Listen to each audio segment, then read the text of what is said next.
आएगा वहां से आपको हाथ पकड़ेगा और लेने लगेगा। आप निमंत्रण कार्ड में पानी ग्रहण संस्कार क्यों लिखवाते हैं? मिटा दीजिए उसको। जब पानी ग्रहण संस्कार एक कैमरामैन करा देता है, संस्कार कहां से हुआ? वह कैमरामैन देखिएगा गुटखा चबाते हुए, तंबाकू चबाते हुए वो आता है या वो निर्देश देता है और उसी दुल्हा दुल्हन करते हैं। भाइयों बहनों, हमारे यहाँ जब शादियां होती थी तो चाहे हमारी बहनों को जो भी जिससे शादी हुआ वह उनके सामने वह काला हुआ, गोरा है, वह अपंग है, नाटा है, चाहे जैसा भी है, उसको वह पति मान ली तो पूरा जीवन का निर्वाह करती थी। आज शादियां रोज टूटती हैं, शादियां रोज टूटती हैं।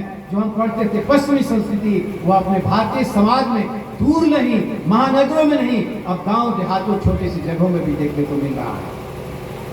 माता बाबा भोलेनाथ जब सुनते हैं अब नहीं, ये शरीर से इनके साथ कैसे वह रिश्ता नहीं हो सकता है, हम पति पत्नी नहीं रह सकते हैं। दोनों यही सोचते हुए और ये सती जो है अपने अपराध बोध महसूस करते हुए कैलाश पहुंचते हैं। कैलाश पहुंचने के बाद भी सती को एहसास हो जाता है कि भोलेनाथ कुछ असामान्य स्थिति में हो गए हैं। इसके बाद बाबा भोलेनाथ ध्यानस्थ हो जाते हैं। बाबा तुलसीदास ने कहा तनी मनी नहीं 87,000 वर्ष, 87,000 वर्ष वह ध्यान में रहते हैं। सती भी कहीं छोड़ के नहीं जाती हैं। वह ओम नमः शिवाय उनके ध्यान को तोड़ने के लिए 87 वर्ष तक वह वहीं पर ध्यान होकर वह स्मरण करती रहती हैं, जाप करते रहती हैं कि कभी हम लोग खाना खा के आ रहे हैं और कभी तो फिर जो है हमें फिर जो है इनका साथ मिलेगा। बहुत बड़ा प्रार्थना रखिए ना। वह जो है वहां पर 87,000 वर्ष तक भोलेनाथ जो है वह वहां पर ध्यानस्थ होते हैं।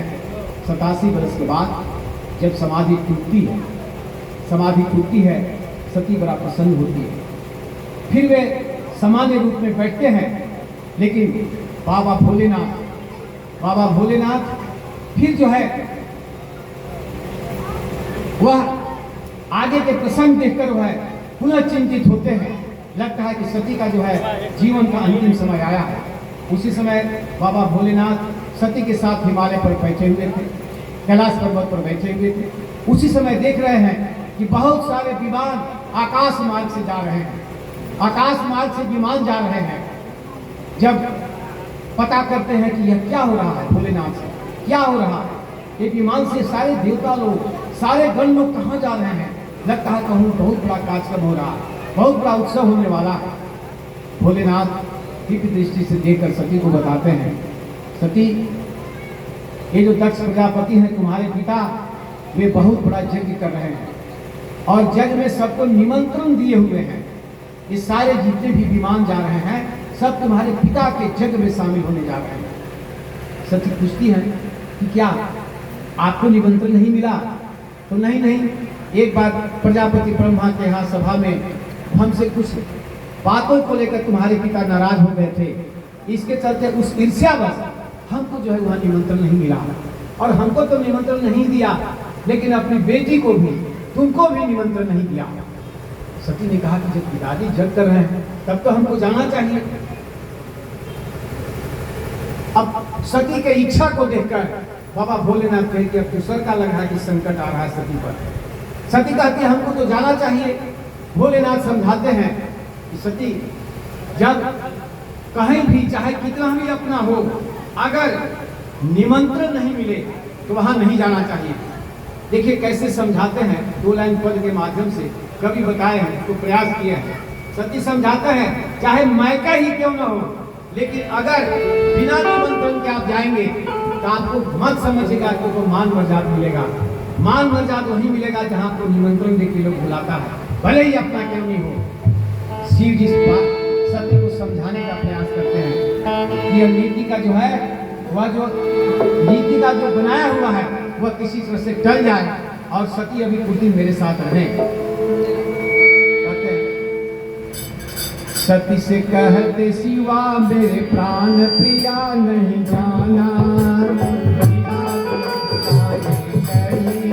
होली के न जाना।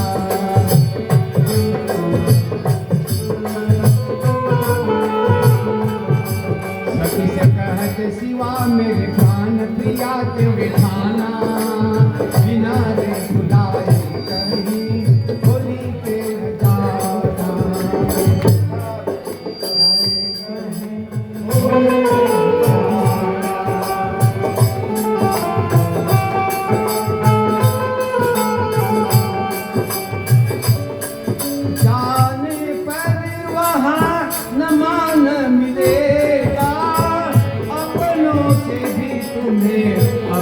अपमान मिलेगा।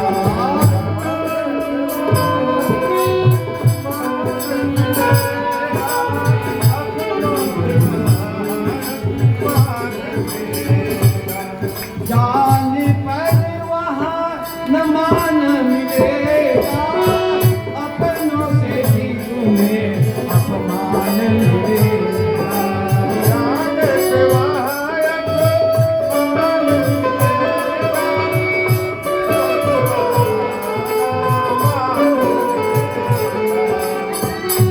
शंकर भगवान कहते हैं, कैसे सहोगी प्रिय, कैसे सहोगी प्रिय अपनों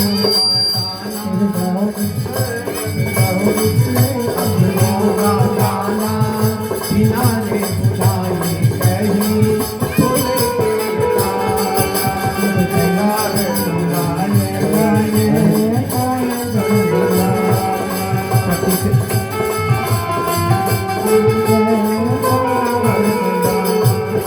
सती से कह के सिवा मेरे जमाना बिना ने बुझाई कहीं होली के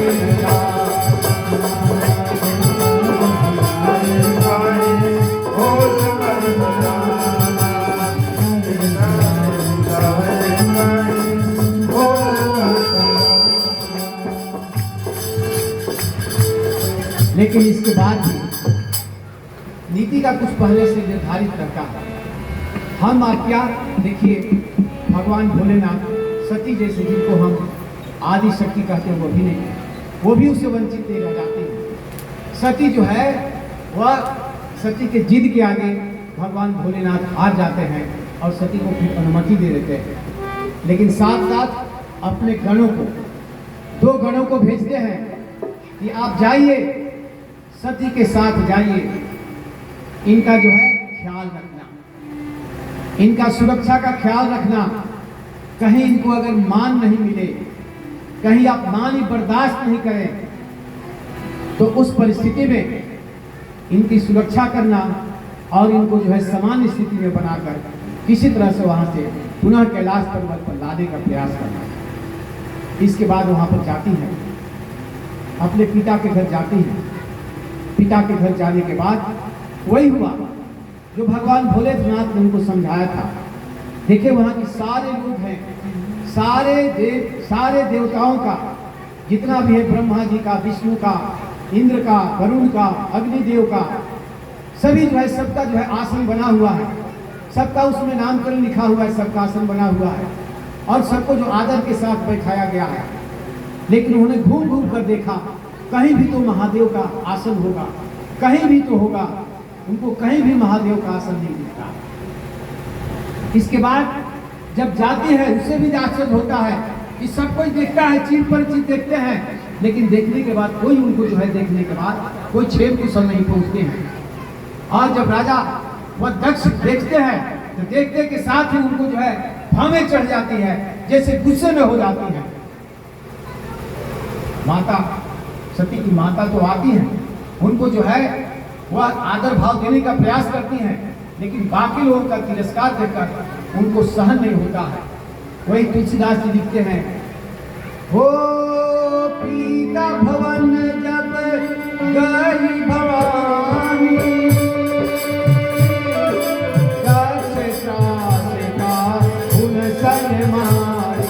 राम सिया राम सिया राम जय जय राम, राम सिया राम सिया राम जय जय राम। ओ सागर भर ही मिली एक माता, भगिन मिली पर उठे मुस्काता, राम सिया राम सिया राम जय जय राम।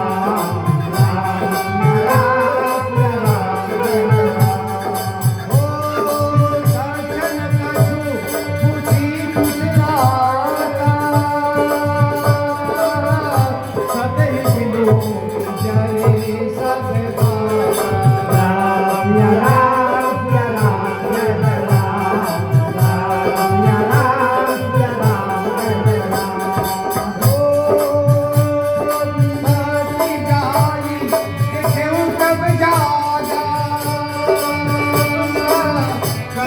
जगदीश शंभु करता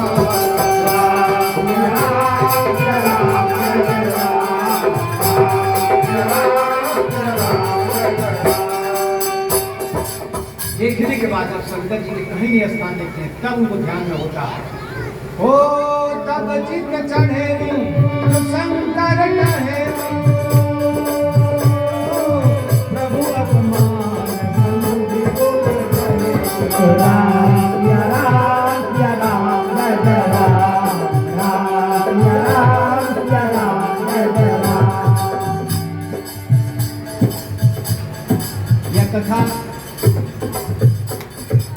जागवल जी भारद्वाज जी के कहते हैं कि हे भारद्वाज जी, सबका अपमान जो है आदमी सहन कर सकता है, सबका कहीं जाने के बाद, लेकिन अपमान कहीं अगर नहीं सहन हो पाता है तो अपनों का, खासकर जहाँ अपने माता पिता जो कल तक अपना घर था वह ऐसा मेरा तिरस्कार होगा उन्होंने कल्पना नहीं किया था।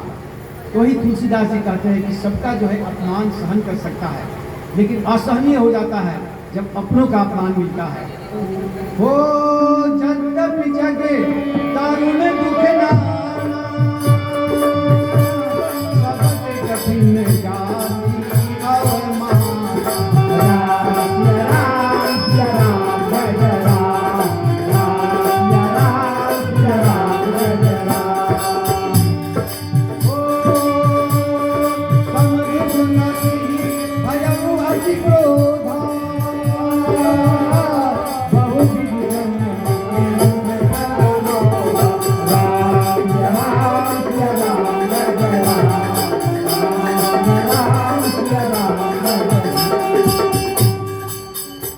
अपमान में जाय सही हृदय न होई प्रबोध, सकल सबरी हरि भक्ति की टका तब बोली वचन के बोल।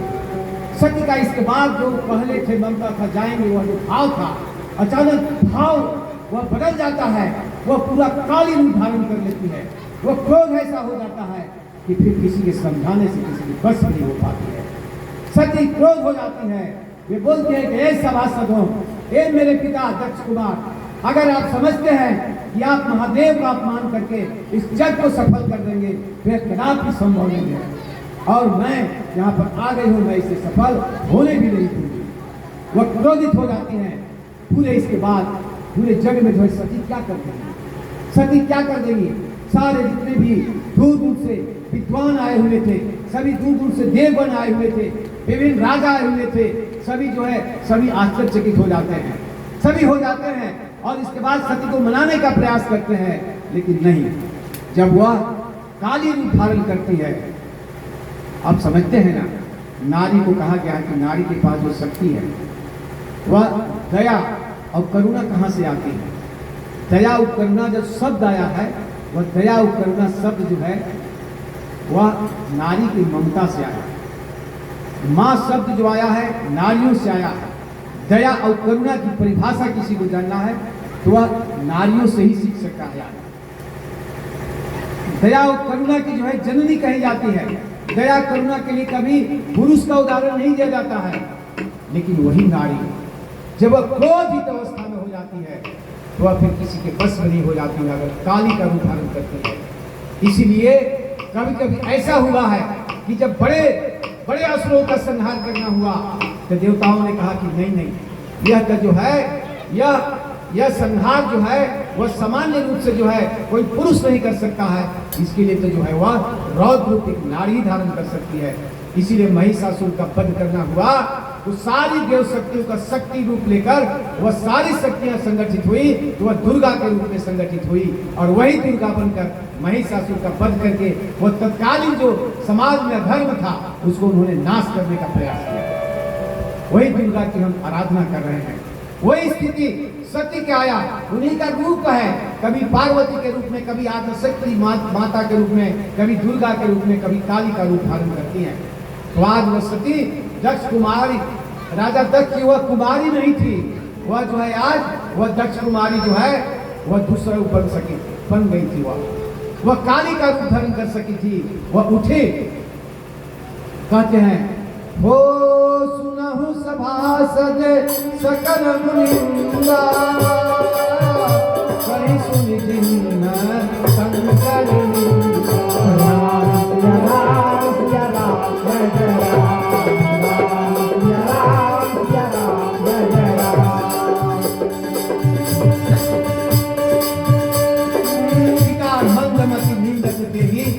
रक्ष शुक्र संभव या देही तजियहु तुरंत देहित ही हेतु उर्धरि चंद्र मौलि विस्केतु अस कही जोग अग्नि तरुजारा भयउ सकल मक हाहाकारा।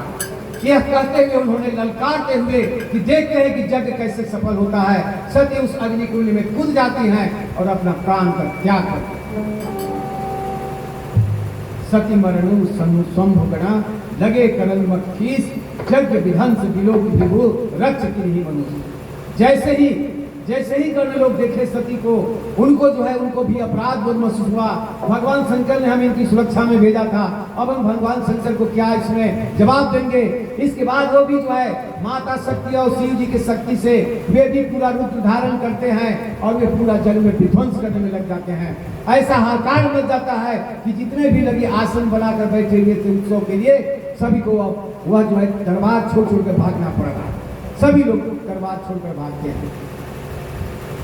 खबर पहुंचती है महादेव के पास, वो विचलित हो जाते हैं। वे समझते हैं सती ने दो बार जो है जो गलती किया उसका परिणाम हुआ। कहते हैं कि नीति किसी का पीछा नहीं छोड़ती। एक बार गलती किया कि उन्होंने जो है शंकर जी की इच्छा के बगैर वह काफी जिद करके प्रभु राम का जो है परीक्षा लेना चाहा। दूसरा, उनकी इच्छा के विरुद्ध जाकर वहां पर वह यज्ञ का जो है जग में जाने की इच्छा जताई, जिसका परिणाम हुआ कि पिता का यज्ञ भी पूरा नहीं हुआ और वह यज्ञ विध्वंस हो गया। भाइयों बहनों, आज काफी देर से कथा शुरू हुआ, इसलिए कि वह दूसरा उद्घाटन की प्रक्रिया थी। हम भी थोड़ा सा असहज महसूस कर रहे थे। कथा को हम यहीं पर 10 मिनट में विराम देंगे। आइए बढ़िया से भजन सुनते हैं, इसके बाद आगे की वाणी होगी और हमारी बहुत अच्छी मंच संचालक अनीता जी यहाँ पर आई हुई, बहुत अच्छी साधक, गायत्री परिवार के प्रचारक। 2 शब्द आज उन्हीं के धन्यवाद ज्ञापन से समापन होगा। साथ में पूनम जी हैं, मीना जी हैं। आज कथा का दूसरा रूप था। मैं सबसे पहले एक बढ़िया भजन से इसको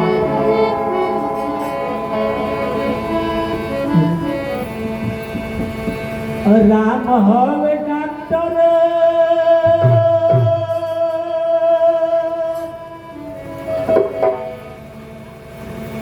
राम हवे डॉक्टर उनकर नाम हो दवाई।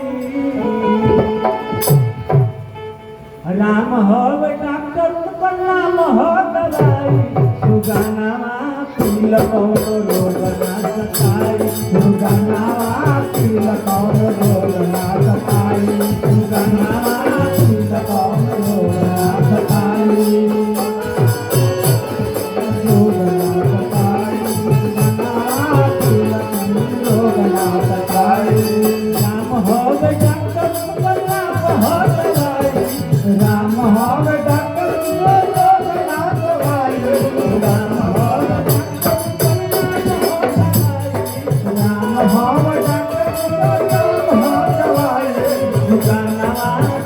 कौनो रोग ना सताई।